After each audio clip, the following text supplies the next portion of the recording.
My name is Greg Eckerman. I'm one of the co-founders of Eric's House, a nonprofit organization dedicated to support of people who have suddenly lost a loved one with a specialization in suicide and substance-related loss.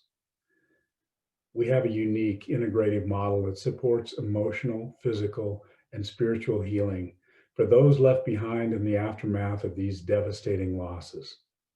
Our team of grief companions, counselors, life coaches, spiritual directors, intuitive healers, holistic health practitioners, and health experts work with our client members to understand and integrate their grief and help them find peace and healing. I facilitate the Eric's House Men's Group, just a group of guys struggling with our individual grief journeys and supporting one another. Today, I'm joined by Ken Slesarek.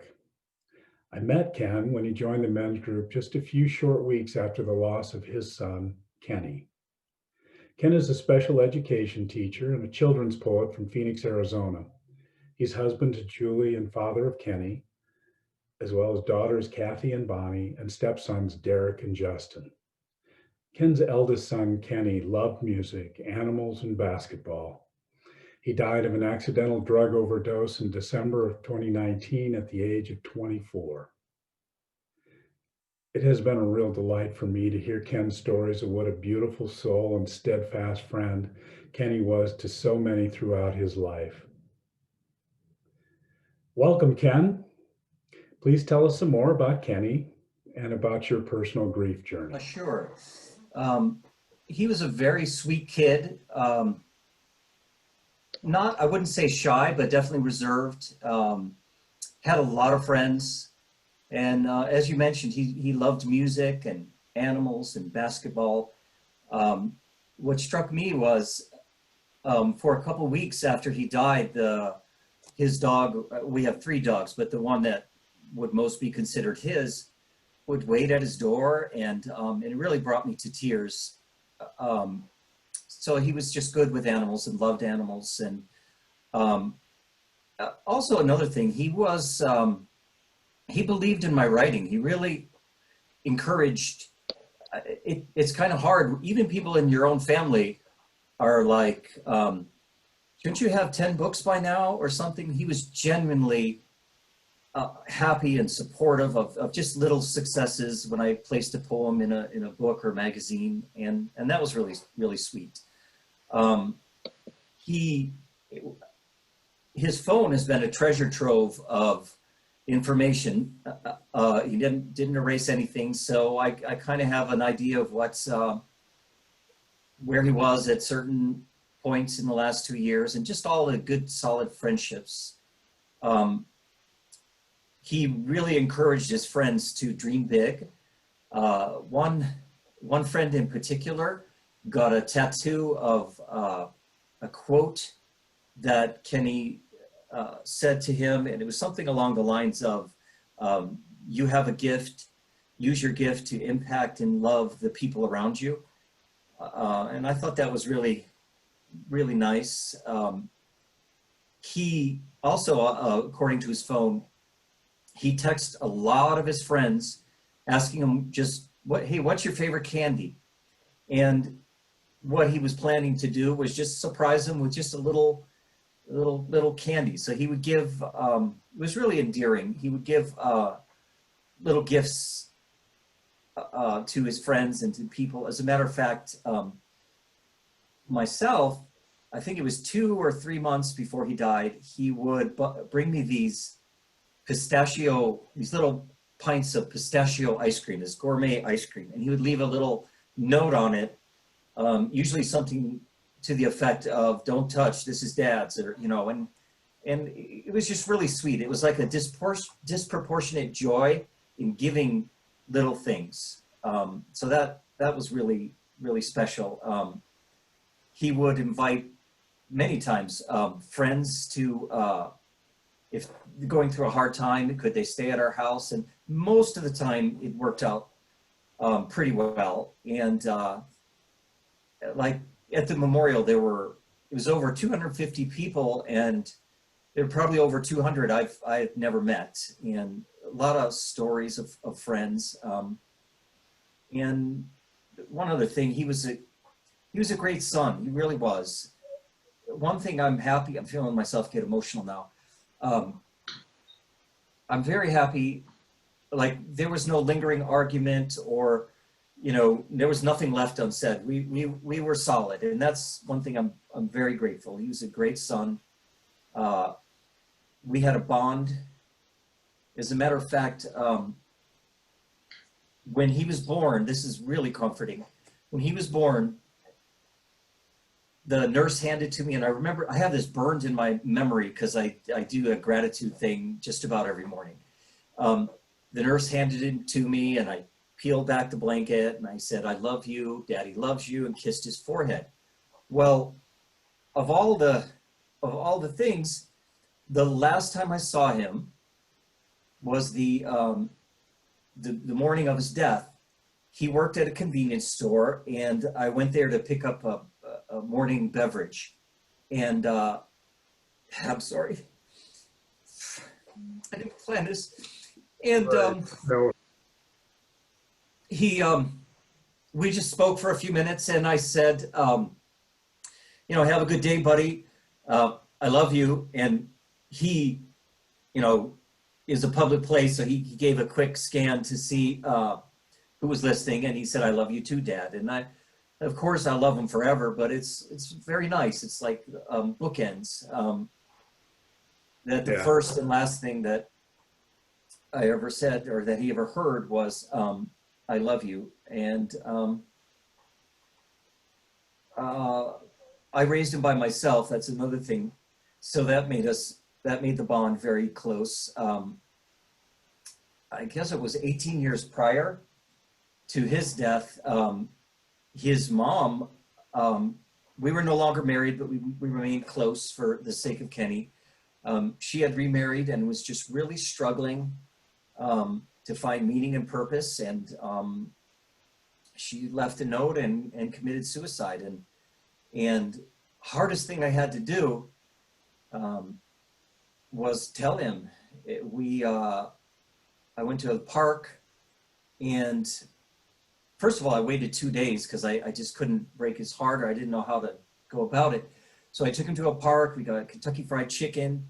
And I mean, I can still picture it. I told him it was a car accident, not suicide, because he was 6 years old.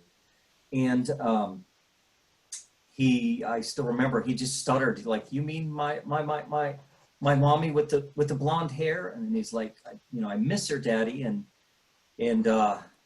really emotional. So I was mom and dad for a long time, until about 5 years ago when I married my wife. It was all the milestones that come and go. I always would wonder if I was enough. I think I did a pretty good job. But I remember a lot of people lost their houses in the housing crisis. And I remember when I lost mine, he was a trooper. It's like, so what? We have to move to an apartment. No big deal. But I, as a father, just took it as a failure. So that was a kind of a low time in my life, but he was just great. He was just, wherever, it's okay, wherever we have to move. Let's see what else. I have good memories of, he did sports, he did cross country, and I just remember just weeping uncontrollably when he crossed the finish line. And he played basketball, club team too, and it was very expensive, and he wasn't the best player, but he really tried. And I mean, if he'd get a free throw, I mean, I would tear up, and other dads were like, "Dude, it was it was just a free throw." And probably the last thing, it was very nice. My wife, I'm very happy and grateful. Again, I'm getting emotional here. That he had a mom. And my wife, she, our first Valentine's Day, just let me tell you this, Kenny hurt his ankle playing basketball, and so she was a trooper. We were in the hospital with, and he had some kind of it got infected. So that's one of the things I'm very grateful. And that's kind of when I knew my wife was a keeper. And she's been wonderful through this whole grieving process, through everything, just giving me space and it's been tough, but we're healing fine. We're plugging along and yeah, so that's about Kenny and basically our family. Yeah, so I can empathize with your wife as a step parent. I know, there's some sort of unique aspects of this kind of loss in those circumstances, and it's hard to know exactly where you fit in. I I hate to drag you into unpleasant memories or bad territory, but could you tell us a little bit about Kenny's death? Sure. Um, that the night that we found him, we were at a holiday party from my work. We went to a holiday party, and every time I tell this, first of all, I have to say I'm about as normal and mentally fit, and I never had anything strange in my life. I like to think I have good character, but nothing strange. And we're sitting there conversing with a couple, actually two couples at different times, and there was a taco truck, and it was very nice and festive. And I'm sitting there, and I always say I had a thought, but I'm telling you, it was an intrusive. It was Kenny's dead, boom, and it shook me, and I was like, what is this? And somebody asked me, are you sick? Like, are you okay? And I was like, trying to make sense of that, like I'm hearing things, or what the heck was that? And I just reasoned that, well, we all die sometime. I didn't think this was urgent or imminent, and it's not like he had just died then. He probably was already passed. As a matter of fact, this gets me emotional. Before we left for the party, I went to his door and basically said, we're going, eat leftovers. And of course he didn't answer, but he probably was already gone at that point. And so it just shook me, but it was more of a queasy feeling. I just kind of blew it off. So then on the drive home, he worked at a convenience store. I decided, so let's go say hi to him and fill the gas tank. And so we get there, and the attendant said he's like 25, 30 minutes late. He didn't show up. And so no big deal. I mean, he's responsible. He it's not typical for him to be late, but you just think that maybe he overslept or something. And on the drive home, I called him, and now it's sinking in. It's like, what the heck was that? And so I called him, I left an urgent message, and of course he didn't answer. And I say, hey buddy, you're late for work. Come on. And then it's really sinking in. And now I am shaking, and my thumb missed the hang up button. It didn't fully disconnect the call, so it's still recording. I remember when I played it after, still recording when I tell my wife, I think he's dead. And of course she didn't really, it's just like, where'd that come from? And I still wasn't, but then my heart is beating. And then, so we get home, his door's locked, pound on the door, started breaking the door, but quickly got a screwdriver to really not fully break it. And there he was. I touched his leg. It was cold, and just a slight discoloration. And then, you go into like emergency mode. And so our other son helped me flip him over.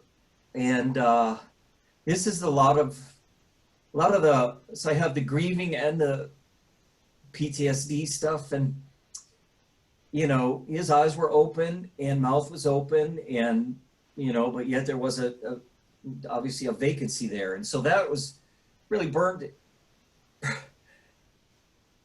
I'm sorry. That was really, you know, that really jacked me up. I'll just put it that way. Um, of course, you probably know it's just everything is a blur kind of from that. And I screamed a very, very high pitched for me, kind of a primal, just he's gone.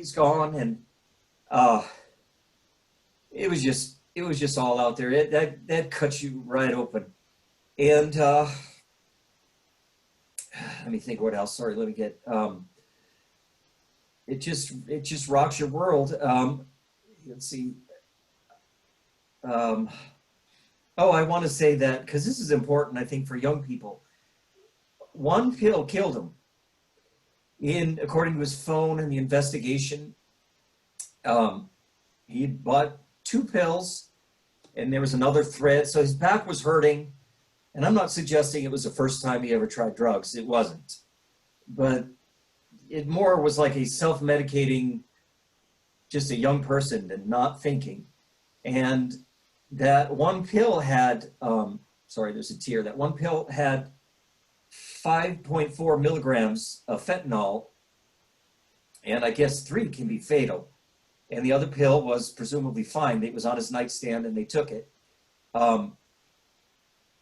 It just, yeah, then that whole process, I just wish we had the opportunity to confront that issue. And yeah, that was the night. Yeah, thank you for sharing. I can appreciate how difficult that was, or that is to go through again, to relive. Um, Ken, one of the things that has struck me from the very beginning, when we first met, was that you largely, I believe, under your own initiative, made the decision to seek out some support and to make contact. And that to me is remarkable. Especially for men. As I mentioned, I've been involved in our men's group from the very beginning, and based on that and prior experiences, most masculine grievers, if you will, don't not only don't seek it out, but won't even allow themselves to be pushed into a support scenario. I was fortunate enough to have Marianne in my life, and she recognized that I was not dealing with things well, and encouraged me to take some steps to get the support I needed. But in my experience, you are a rare person in that I believe you, on your own initiative, found Eric's house and sought out the support you needed. And so I'd appreciate if you could share with us kind of what you were going through in those first weeks, because I think when we met, it was less than 3 weeks after Kenny's death. And probably the first men's group you joined us with was within a month. And so that's remarkable. I know that we were just shell shocked for, I don't know, 6 to 9 months after Eric's death, and it was, so I find it really commendable, and and I'd love to discover sort of what it was that gave you that motivation. Yeah, well, I'll mention kind of what led up to that, and then Marianne is who I talked to first, and but kind of what led up to that is, uh, I mean, when that happens, it's like, for me, there are only 2 time periods in your life, you know, before Kenny died, when everything was basically cool and right with the world, and after. Um, it just carves you right open. I remember I mean, I was perpetually sleep deprived. Uh, you wake up every day and man, this is your new reality. This is it's words can't even describe. I spent many days crying, and only this time I noticed there was a deeper wailing. It was just horrible. And you start playing the what if game. You know, what if I could have done something? Um, and it, you know, a dad is supposed to protect their kid, and No. so I beat myself up with that, and I started experiencing horrible. Well, before coming to Eric's house, and then after too, it's just like a process. But man, I remember, I mean, full on panic attacks where kind of like sometimes it's depicted on TV with military personnel with the slideshow. You know, I just kept picture them as playing in your head where you hyperventilate. You're just completely terrorized for no logical reason, and the walls are closing in. I remember, and I didn't know this at the time, but it was uncovered through therapy, which hopefully I'll remember to mention in a second. But um, I remember going into Walmart and just walking. What happened is it's because I walked past that ice cream aisle where it used to get me those ice cream, but I didn't even know this consciously. And I'm telling you, it's like I'm gonna die right here in Walmart. I I had got all disoriented, so I didn't know where is the exit to run. Uh, you know, I remember this dude coming to me and thinking I need to hit him before he hits me, but knowing, you know, I didn't totally lose it, but knowing that that can't be good, that can't be right.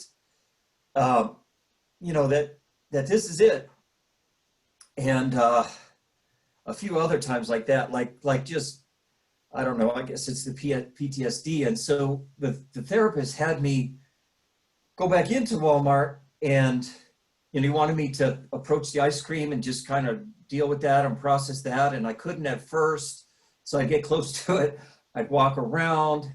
I get close, I pass it real fast, I come back, and then I open it, and then my eyes watering, and then finally, and I know Walmart, they're probably laughing, there's some security footage about the dude who couldn't make up his mind about the ice cream, but that was just wild, that was horrible.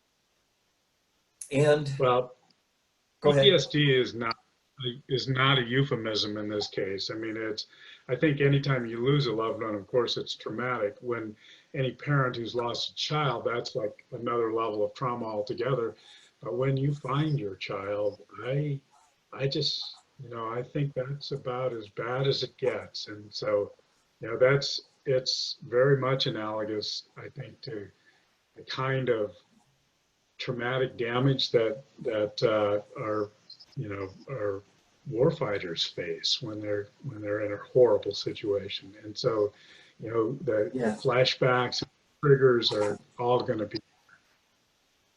yeah, Marianne was wonderful, and I know I went to see her. But first, I wanted to mention that during this, what really said I'm full in. I'm full in with the men's group. I'm full. Is I reached a point, and I'm hesitant of how to say this because people worry for me. There's no danger of it now, but I had a clear exit plan. And, as far as everything to the detail, the only thing that was holding it up is I wanted a good, a goodbye note that on my phone. And part of it was the grieving and the anxiety, but part of it I got in my head, I don't know what it looks like, but I need to go to him, which was, not, I don't know, but it was going to happen. I was exhausted. And this is another one of those weird things, and I won't belabor it, but this is part of the story that has changed me. I'm sleeping deep sleep, and maybe I became unhinged, but I hear Dad, and I wake up, shake my wife. Did you hear that? And she's just asleep and just stirs a little bit. And then I hear, please don't hurt yourself, in his voice, man. And so now suicide's not an option. I'm here. And if I'm gonna be here, not be a bumbling, homeless person, or just really lose it, I got to get some skills and strategy. I got to figure this stuff out. And not that I have it all figured out, but I remember going to Marianne, and I was all over the place. She was so sweet, and she gave me time, space to get it all out. And yet she gently, steered me back to focus, and just absolutely wonderful. And then I remember, and by the way, I did a Google search of just, grief or help or whatever. And I was calling another organization, and they recommended you. So I said, yep, I'm going to call them. And then you had called, I had left a message, and you were going up to a cabin or vacation. And I remember you were so kind, and even a little apologetic about not getting back to me. And it hadn't been that long, like it had been a day or something. And it just was so helpful. And so many people have been helpful. Oh, EMDR, I wanted to mention that. That has been, it's another therapy I did. And, the men's group. Sorry, I'm jumping all over the place. The men's group has been awesome for me because, and many times I go to my wife and I said, I really love these guys, and not just, from an empathy standpoint, but for just, they get it. They get it. I mean, slightly different circumstance, but they get it. And EMDR has also been helpful. I'm not even actually sure what it stands for. But it's basically, it's a processing thing where sometimes there's lights. My guy has lights, and you just process these memories. And so now, I can think of how I found Kenny, and I feel my heart's beating a little faster, but I'm not full on panic. It's sort of in a separate place. It's a sucky memory for sure. But I can deal with it. And I still have triggers. Just a few days ago, so my daughter moved into Kenny's room, and it actually was a good thing. She's good, and it's all rearranged and everything. And I went to the door just, I guess it was last week. And I knock on the door, same door as I found him, and I knock progressively louder and louder, and she doesn't answer. And, so then I feel the panic, and I open the door, and there she is in the bed, not moving. And I yell her name loud, not moving. So she was sleeping with earphones in, just to listen to music. And that jacked me up, man. That was, man, I felt the anxiety.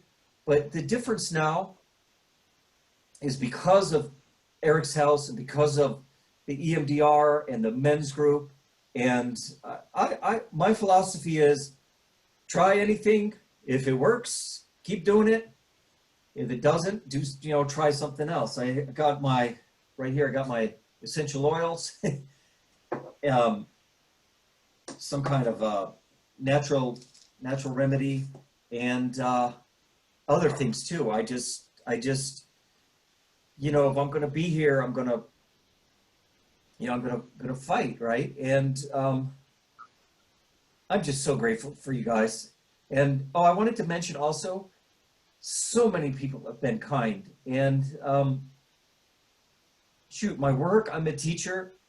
They had so they got basically an extra teacher in there. So if I needed to check out, get myself together, uh, I basically was avoiding people, and I would stay at school very late, partly because it took me 3 or 4 times the time to do my work, like paperwork and stuff.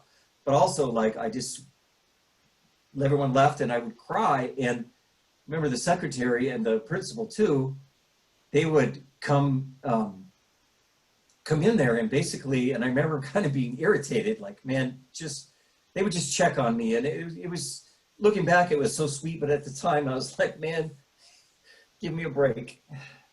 Just give me some space.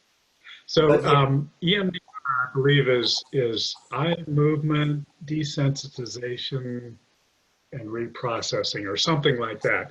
Although, but essentially it is the protocol you're talking about for dealing with PTSD, and it, it can really be powerful when you've got those, when you have those, so many things that can trigger you, anything that can take you back into that experience. Um, it's pretty essential to be able to move beyond it. And I shared your experience with the men's group. For me, even though logically I knew that there were other people that had experienced, that kind of traumatic loss, to feel it at a gut level, to know that you were with somebody who not just listened but really got what you were saying, and you're right, maybe different experiences, but similar sort of gut wrenching, life changing scenarios. I think especially for men, it's just kind of a breakthrough thing to know that you're not alone and to really feel that. I'm curious, Ken. You're at about 9 or 10 months out. 9 in about a, How? I'm sorry. Yeah. Go ahead. Well, I just wanted to ask where do you feel you're at in your journey? I know, it's a long haul, and it's not, you're not continuously getting better. It's not linear. You wind up cycling back through a lot of the same stuff, but I see that you've made a lot of headway over the course of this year, and just wondered, how do you feel about where you are? Well, that's funny. That's exactly what I was thinking when you said that it's not linear. And it's a big frustration because to me, so say I have a good day, pretty much, you eat the same things, do the same things, pretty much tomorrow, more or less, is going to be a good day also. It's not like that with this.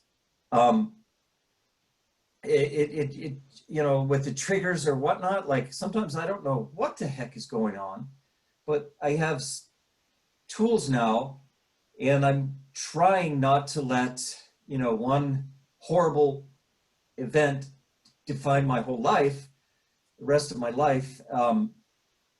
The difference is I have these tools, and every morning I just got these short videos. I have one on just to be grateful and gratitude, another just breathing, and believe it or not, I like as a kid I used to box, and it's sort of, I don't know, I just enjoy that even today. And the video of the 14th round of the original Rocky, where he's just taking a beating. He's just, this is it. And he goes, I'm sorry. He goes down, and obviously that's, that's when it happened, man, it's over. Stay down. You are done. And,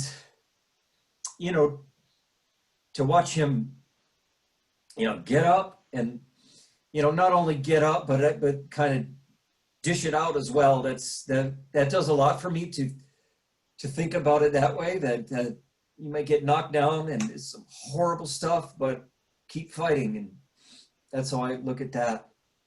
And because you reach a point if I didn't have all these little things and support like the men's group and Eric's house in general, like, man, you reach, sometimes there's no TED talk or essential oil that, but if you kind of do them beforehand, you got a fighting chance, I think.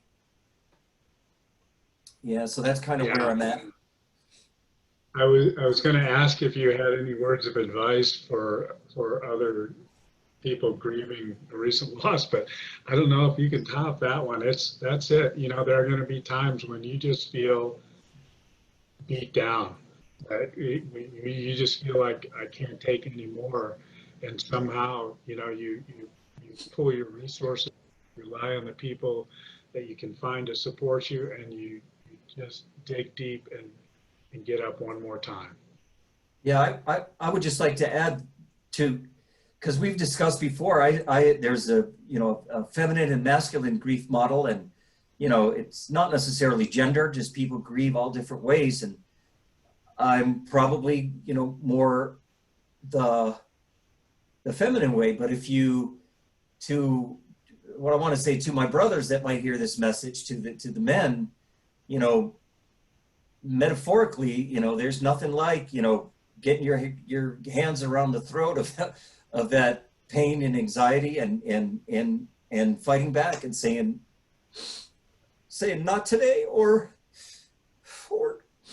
I'm sorry, or only so much. You know what I mean? That's masculine right there, if that works for you.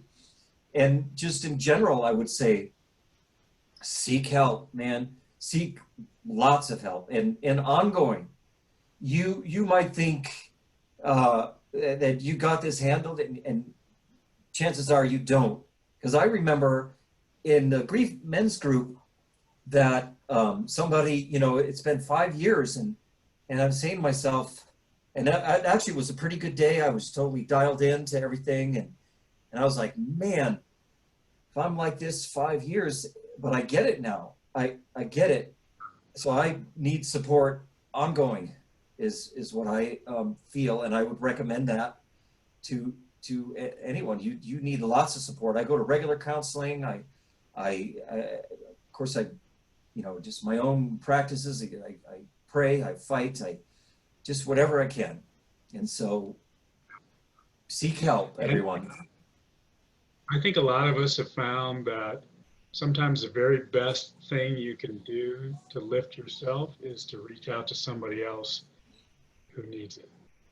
It's in being of some service to somebody else who's really struggling. It can't help but lift you up at the same time. Um, I would like to open the floor to anybody in the meeting who's got any questions for Ken or comments to make. We can address those. Ken, it's been we've been the last few months in the men's group. We've been kind of working through the needs of mourners, and kind of trying to look at a systematic way of approaching grief, because I think that's in part that's men are sort of inclined to do that anyway. But there have been a number of times as we've stepped through that I've had my eyes opened, that I realized that I needed to do things that I needed to go to places that I wasn't entirely comfortable with. It was important for me. It is important for me to remember Eric and to celebrate his life, and to be able to remember the funny things and the things that sometimes irritated me, or just the aspects of real life. All of those, it's all part and part. It's one life, and I think it's been really meaningful for me to kind of step through those needs as a mourner, and for us to all talk about them. It's pretty powerful, really, and it kind of goes to the issues you were raising.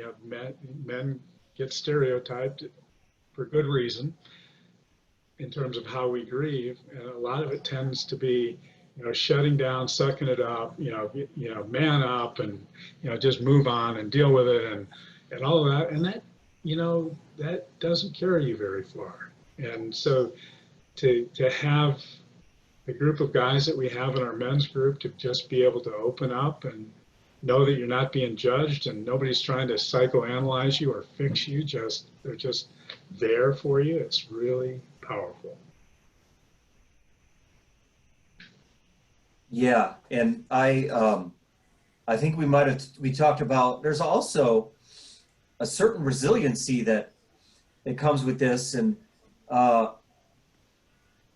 don't get me wrong, I would obviously I would give anything just to hug him one more time, but Yeah. when you think of it, there's nothing that anyone could say or do or anything to me now. I mean, bring it, so that in a way that's, it doesn't sound right, but a gift in this, or silver lining, or something. And I know Kenny would want me to definitely fight and thrive and live well. Well said. Ken? I think you had some questions. Yeah, Ken, wow, that was very powerful, and thank you for sharing your raw feelings. It was really remarkable, and so I commend you for doing that. We have a couple of questions, so I'm going to ask you a few questions, and then we'll invite others into the meeting room, and we'll open it up, okay? Okay. All right, the first question is, did you have any warning signs that Kenny was using drugs? Well, yeah, looking back, I mean, I knew there was marijuana, and I knew there were, maybe questionable friends, and not necessarily, just good kids, but just dumb kids. And I'm not making excuses for that. So that would be, that somewhat, but nothing like, no, it was totally unexpected, but slight warnings. And then of course, looking back, you see more. Sure. Yeah, and I know in my case, this is Mary Ann, by the way. In my case, you're in denial for a long time, and you kind of ignore the signs. And for me and for Greg too, I think we just carried so much guilt in our hearts about that. But we always go back to the idea that we loved Eric so much, that everything we did for Eric, we did out of love, and maybe we might not have seen the signs, but it didn't change our relationship with Eric at all. We still loved him, as much as anyone, right? Yep. Mm-hmm. So, okay. Well, the second question is, it's remarkable that you have a sort of a spiritual psychic connection with Kenny. Do you feel like Kenny is around you, and do you feel he's still with you? Overall, yes. There are times when, I'm not sure. There are times when I, either pray or talk to him, and I'm not sure it's getting past the ceiling. There are other times when it is deep. It is there. I've had dreams, and I know that they're dreams, but they're like extra special dreams. Something's going on. I certain times I talk to him, and yeah, we have we have a bond, and there's no doubt. And sometimes I don't feel it as much as I would like. Yeah. But it comes back. Maybe not on my timetable, but there is something very nice going on here. Yeah, that's wonderful. And when that happens, you just know it in your heart, right? And you don't really have to question it. You just know it. You know it to be true. Absolutely, yeah. Okay, so thank you very much, Ken and Greg. I'm going to stop the recording and invite everyone back into the meeting room, and we'll open it up for any additional questions you might have, or comments or discussion.